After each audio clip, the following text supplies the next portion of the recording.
Hai teman-teman, kita ketemu lagi di dalam materi kita lanjutan yang kemarin. Masih di dalam sistem rangka, hari ini kita mau belajar tentang struktur tulang. Kemudian juga yang kedua adalah proses pembentukan tulang dan faktor pertumbuhan tulang. Banyak istilah-istilah yang nanti akan kita temui di dalam materi hari ini. Tetap semangat ya!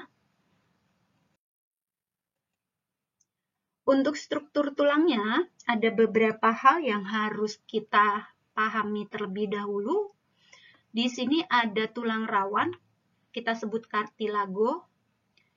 Kemudian ada sel tulang rawan, sel kartilago ini kita sebut kondrosit. Kemudian ada kondroblas, ini menghasilkan kondrosit. Jadi sel tulang rawan kondrosit dibentuk oleh kondroblas. Untuk tulang kerasnya, kita menyebut osteon. Jadi, kadang tidak disebut tulang keras. Dengan istilah tulang saja, itu sudah menunjuk osteon. Sel tulang keras disebut dengan istilahnya osteosit.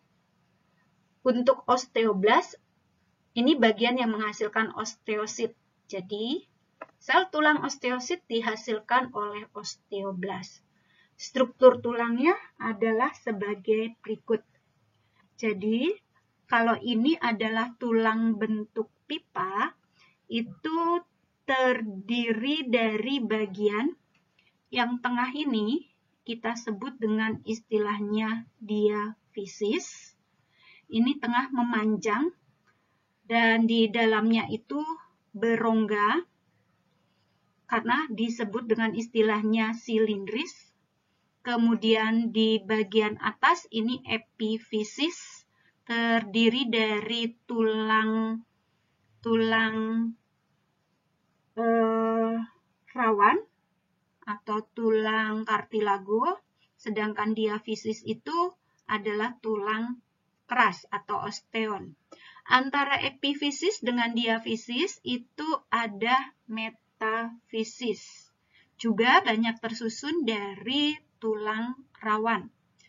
Nah, antara epifisis dengan metafisis itu ada bagian celah sempit yang nanti ini kita sebut dengan istilahnya cakra epifisis. Dan di sini banyak sekali osteoblas. Kemudian pada daerah diafisis ini, kita lihat dari bagian terluar ini pembungkus tulang, jadi bagian terluar dari tulang keras kita sebut dengan periosteum. Kemudian pada bagian dalamnya itu akan terdapat rongga, di mana rongganya ini nanti akan berisi sumsum tulang. Jadi sumsum tulang ini nanti yang akan membentuk eritrosit, leukosit, dan juga trombosit. Juga pada tulang itu akan kita dapati bukan cuma sumsum tulang yang kuning, tetapi di sini biasanya kuning, ada juga sumsum tulang merah. Kemudian pada bagian tulang yang dari atas sampai bawah ini adalah tulang keras, tetapi pada bagian ujungnya ini kita sebut adalah tulang rawan atau kartilago. Nah, pada struktur tulang keras kita akan lihat bagian sebagai berikut bila dilakukan potongan secara melintang. Jadi kita akan temukan dua macam tulang keras, yaitu tulang kompak, tulang keras itu sendiri, dan tulang spons atau tulang berongga. Ini adalah tulang berongga atau spons, sedangkan ini adalah tulang kompak atau tulang keras. Di dalam tulang keras atau tulang kompak itu akan terdapat sistem yang kita sebut dengan istilahnya adalah sistem saluran Havertz. Pada sistem saluran Havertz ini bila kita lihat diperbesar, itu bagian terdalamnya ada pembuluh darah dan juga pembuluh saraf. Nah, di dalam sistem saluran Havertz ini nanti akan terjadi peristiwa penulangan. Jadi, tulang bertambah kuat ataupun juga nanti peristiwa pemanjangan atau pertumbuhan tulang. Di dalam sistem saluran Havertz ini banyak terdapat kapiler darah pada bagian tengah. Di sini dia akan mengangkut senyawa kapur, fosfor, juga senyawa-senyawa lainnya yang nanti menyebabkan tulang itu menjadi semakin keras. Dan pembentukannya itu dari daerah sisi dalam ke daerah sisi luar. Jadi dikatakan pembentukan tulangnya secara konsentris. Di dalam matriks tulang ini sendiri, pada dasarnya sudah banyak terdapat osteoblast. Ingat, osteoblast adalah yang menghasilkan osteosit. Osteosit sendiri adalah sel tulang keras. Kemudian, kita akan menjumpai lapisan-lapisan akibat aktivitas dari pertumbuhan tadi. Kalau kita lihat di sini ada 1 lapis, 2 lapis, 3 lapis, dan seterusnya. Lapisan ini yang kita sebut dengan lamela. Jadi di sini pada awalan terbentuknya proses pertumbuhan tulang itu sudah banyak terdapat osteoblast itu sendiri. Di dalam lamela nanti kita akan dapati rongga-rongga. Rongga-rongga ini yang kita sebut dengan istilahnya lakuna. Di dalam lakuna itu juga banyak terdapat osteoblast itu sendiri. Bahkan kadang osteoblast yang sudah mati itu akan membentuk rongga yang kita sebut lakuna.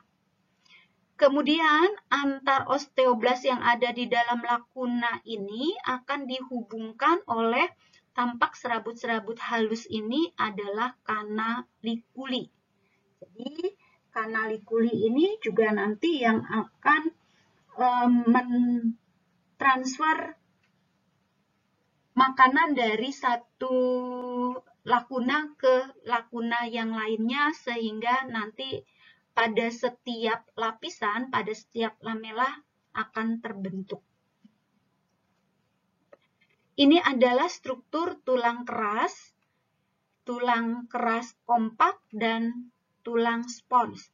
Karena terdiri dari zat-zat yang mengakibatkan tulang itu menjadi keras, maka kita sebut tulang kompak atau keras, tetapi kalau terbentuk rongga-rongga yang besar, itu kita menyebutnya tulang spons.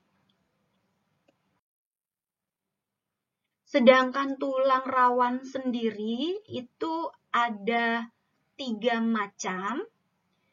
Jadi ada tulang rawan hialin, fibrosa, dengan elastis atau elastin. Yang mana ketiganya ini memiliki perbedaan.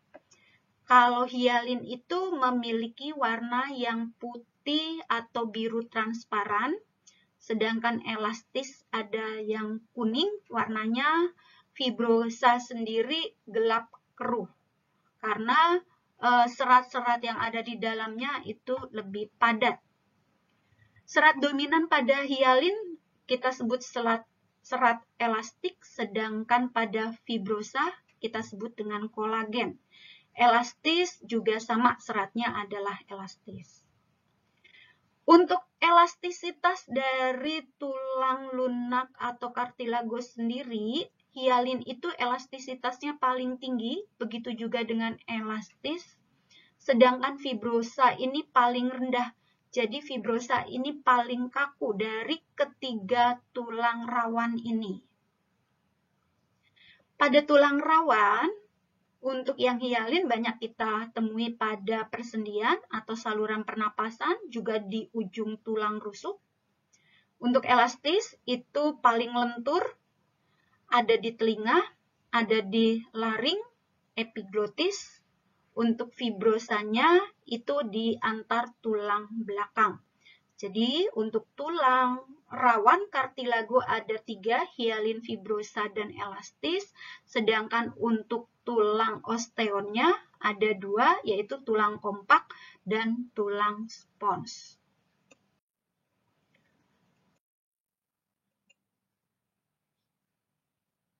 Ini bisa kita lihat perbedaan tulang rawan dengan tulang keras. Kalau dibuatkan tabelnya, jadi tulang rawan itu memiliki zat kapur dan juga zat perekat, hanya komposisinya berbeda. Kalau tulang rawan zat kapurnya sedikit, tulang keras banyak. Untuk tulang rawan zat perekat atau kolagen ini banyak, tulang keras sedikit. Sehingga nanti kelenturannya juga berbeda untuk tulang rawan dengan tulang keras. Zat penyusun dari kartilago itu adalah kondrosit. Ini ingat sel tulang rawan yang dibentuk oleh kondroblas. Sedangkan osteon itu memiliki sel osteosit yang dibentuk oleh osteoblas. Tadi sudah jenisnya ada 3, ada hialin, ada fibrosa, dan elastis. Sedangkan osteon ada kompak, ini yang padat, dan spons itu yang berongga. Sifatnya dari kartilago lentur, sedangkan osteon itu keras atau tidak lentur.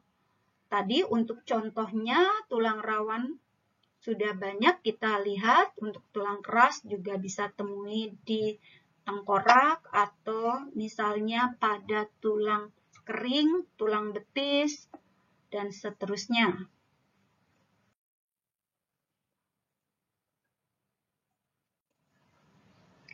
Untuk berikutnya adalah proses pembentukan tulang atau osifikasi. Di sini masih diingat juga beberapa istilah tadi, ada kartilago, kondrosit, kondroblas, osteon, osteosit, osteoblas. Juga ada istilahnya osteoklas. Osteoklas adalah perombakan sel atau matriks tulang. Kalau osifikasi, pembentukan tulang.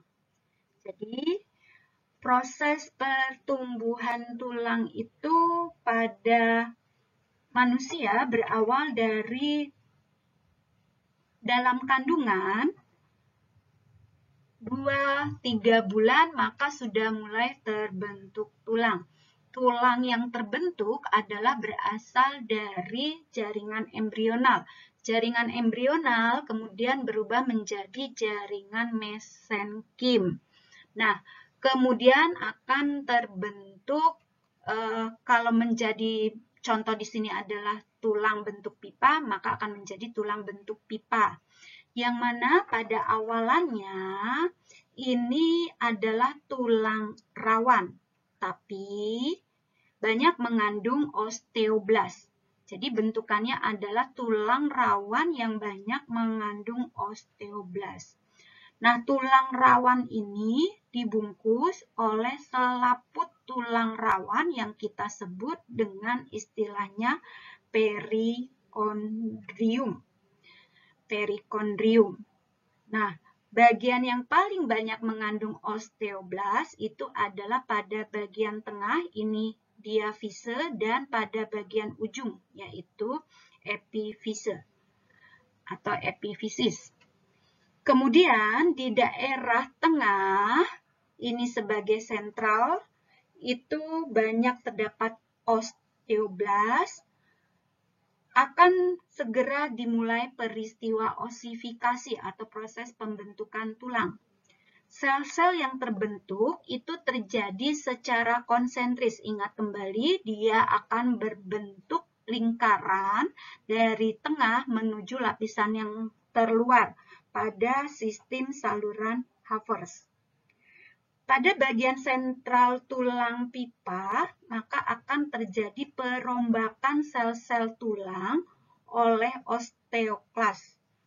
Perombakan ini mengakibatkan terbentuknya rongga yang nanti akan berisi sumsum, menjadi sumsum tulang.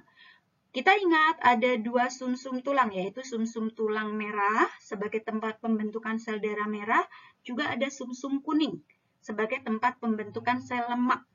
Ketika masa bayi, sebenarnya sumsum tulang pipa ini sebagian besar terdiri dari sumsum merah.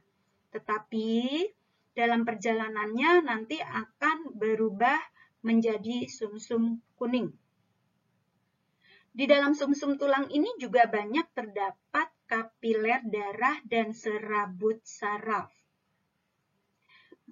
Sudah terbentuk rongga, kemudian juga terbentuk sumsum tulang, kemudian osteosit yang ada di sini akan mensekresikan zat protein yang akan menjadi nantinya matriks tulang. Karena adanya, ingat kembali, fosfor dan kalsium yang disuplai oleh pembuluh darah. Jadi ada pembuluh darah kapiler yang masuk, ini yang akan membawa fosfor dan kalsium. Sehingga terjadi peristiwa penulangan, tulang akan menjadi bertambah keras. Penulangan ini nanti terjadi pada diafise. Ini terjadi peristiwa yang kita sebut proses osifikasi primer. Terus akhirnya terjadi peristiwa penulangan karena pada daerah atas ini itu kalau kita masih ingat banyak terdapat sel-sel yang berongga. Sehingga mudah sekali terjadi proses pembentukannya. Nah, ternyata pada bagian ujung, yaitu pada bagian epifise, juga mengalami peristiwa yang sama. Mengalami peristiwa penulangan, di sini terjadi osteoklas, perombakan sel-sel, kemudian pembuluh darah masuk. Pembuluh darah akan membawa fosfor dan kalsium sehingga terjadi proses pengerasan tulang.